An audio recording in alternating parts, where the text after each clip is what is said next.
ವಿಶೇಷ ಚೇತನರ ವಾರ್ತೆಗೆ ಸ್ವಾಗತ. ಸ್ನೇಹಿತರೆ, ಬಹುದಿನಗಳ ನಿರೀಕ್ಷೆಯಂತೆ ಬಹುಸಂಖ್ಯಾತರಲ್ಲಿ ಒಂದು ನಿರೀಕ್ಷೆಯನ್ನು ಇಟ್ಕೊಂಡಿರ್ತಕ್ಕಂಥ ಒಂದು ಅಭೂತಪೂರ್ವವಾಗಿರ್ತಕ್ಕಂಥ ಒಂದು ವಿಶೇಷವಾಗಿರ್ತಕ್ಕಂಥ ಸುದ್ದಿ ಈ ದಿನ ಈಗ ಅಂದರೆ ಕೆಲವೇ ಕ್ಷಣಗಳ ಹಿಂದೆ ನಮಗೆ ಲಭ್ಯವಾಗಿದೆ.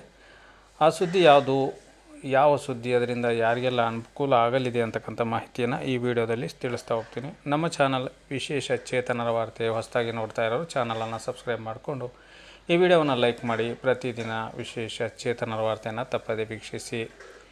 ಇಂದು ಬಾಗಲಕೋಟೆ ಜಿಲ್ಲೆಯಲ್ಲಿ ಗ್ರಾಮೀಣ ನಗರ ವಿವಿಧೋದ್ದೇಶ ಪುನರ್ವಸತಿ ಕಾರ್ಯಕರ್ತರ ಒಕ್ಕೂಟಗಳು ಒಂದಾಗಿ ಒಗ್ಗಟ್ಟು ಪ್ರದರ್ಶನ ಮಾಡುವ ಮೂಲಕ 6800 ರಾಜ್ಯದ ಕಾರ್ಯಕರ್ತರ ಪರವಾಗಿ ನಾವೆಲ್ಲರೂ ಒಂದಾಗಿ ದುಡಿಯೋಣ, ಒಟ್ಟಾಗಿ ಹೋರಾಟ ಮಾಡೋಣ, ಒಟ್ಟಾಗಿ ಎಲ್ಲರೂ ಶ್ರಮಿಸೋಣ ಎಂಬ ಒಂದೇ ಒಂದು ಧ್ಯೇಯ ವಾಕ್ಯದೊಂದಿಗೆ 3 ಸಂಘಟನೆಯ ನಾಯಕರು ಇಂದು ಬಾಗಲಕೋಟೆ ಜಿಲ್ಲೆಯಲ್ಲಿ ಒಂದು ವಿಶೇಷವಾಗಿರ್ತಕ್ಕಂಥ ಸಭೆ ನಡೆಸುವ ಮೂಲಕ ಒಂದಾಗಿದ್ದಾರೆ ಅಂತ ಹೇಳಲು ಹರ್ಷಿಸುತ್ತೇನೆ.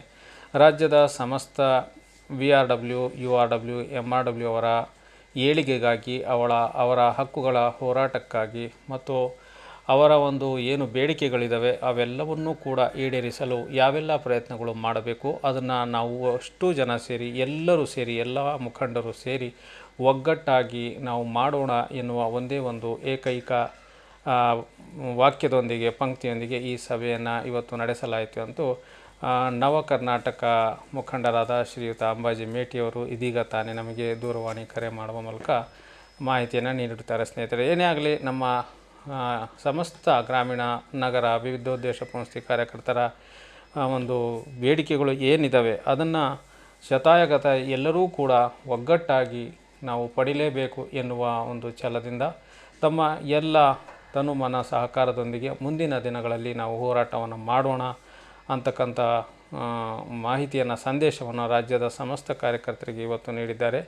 ಈ ಒಂದು ಸಂದರ್ಭದಲ್ಲಿ ಎಲ್ಲ ನಾಯಕರು ಬಾಗಲಕೋಟೆ ಜಿಲ್ಲೆಯಲ್ಲಿ ಒಂದಾಗಿ ಒಂದು ಸಭೆ ನಡೆಸುವ ಮೂಲಕ ಒಮ್ಮತಕ್ಕೆ ಬಂದಿದ್ದಾರೆ ಅಂತೇಳ್ಬಿಟ್ಟು ಅಷ್ಟೇ ನಮಗೆ ಮಾಹಿತಿಯನ್ನು ಕೊಟ್ಟಿದ್ದಾರೆ. ಮುಂದಿನ ಒಂದು ಆಗುಹೋಗುಗಳ ಬಗ್ಗೆ, ಅಂದರೆ ಮುಂದಿನ ನಿರ್ಧಾರಗಳ ಬಗ್ಗೆ, ಮುಂದಿನ ಹೋರಾಟದ ಬಗ್ಗೆ, ಮುಂದಿನ ನಮ್ಮ ಏನು ಕನಿಷ್ಠ ವೇತನ ಅಥವಾ ಸೇವಾ ಭದ್ರತೆ ಇದೆ ಅದರ ಬಗ್ಗೆ ಯಾವ ರೀತಿ ಹೋರಾಟ ಮಾಡಬೇಕು ಅಂತಕ್ಕಂಥದ್ದನ್ನು ಇನ್ನು 4-5 ದಿನಗಳಲ್ಲಿ ನಮಗೆ ಮಾಹಿತಿಯನ್ನು ಎಲ್ಲ ನಾಯಕರು ಸೇರಿ ನೀಡಲಿದ್ದಾರೆ ಅಂತೇಳ್ಬಿಟ್ಟು ಶ್ರೀಯುತ ಅಂಬಾಜಿ ಮೇಟಿಯವರು ಇದೀಗ ತಾನೇ ನಮಗೆ ತಿಳಿಸಿದ್ದಾರೆ. ಏನೇ ಆಗಲಿ ಸ್ನೇಹಿತರೆ, ನಾವು ಕಳೆದ ವರ್ಷದಿಂದ ನಮ್ಮ ಚಾನಲ್ ಮೂಲಕ ನಿರಂತರವಾಗಿ ನಾವು ಪ್ರಯತ್ನವನ್ನು ಮಾಡ್ತಾಯಿದ್ವಿ. ಎಲ್ಲ ಒಕ್ಕೂಟದ ಮುಖಂಡರು, ಎಲ್ಲ ಸಂಘಗಳ ಮುಖಂಡರು ಒಟ್ಟಾಗಿ ಹೋರಾಡೋಣ ಅಂತೇಳ್ಬಿಟ್ಟು ಕೊನೆಗೂ ಇವತ್ತು ನಮಗೆ ಈ ಒಂದು ಸಿಹಿ ಸುದ್ದಿ ಬಂದಿದೆ.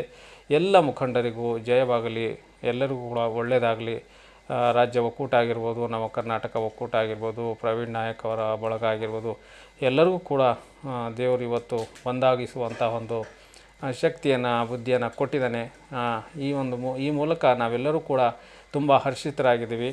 ಎಲ್ಲ ರಾಜ್ಯದ ಸಮಸ್ತ ಕಾರ್ಯಕರ್ತರ ಸಹಾಯ ಮತ್ತು ಸಹಕಾರ ಹೀಗೆ ಮುಂದುವರಿಯಲಿ ಅಂತೇಳ್ಬಿಟ್ಟು ಶ್ರೀಯುತ ಅಂಬಾಜಿ ಮೇಟಿಯವರು ಕೂಡ ಕರೆ ಕೊಟ್ಟಿದ್ದಾರೆ. ಮುಂದಿನ ಸುದ್ದಿಯ ಅಪ್ಡೇಟನ್ನು ನಮ್ಮ ನಾಯಕರ ಒಂದು ಹೇಳಿಕೆ ಪಡೆದುಕೊಂಡು ಮುಂದಿನ ಸುದ್ದಿಯನ್ನು ನಿಮಗೆ ಅಪ್ಡೇಟ್ ಮಾಡ್ತೀನಿ.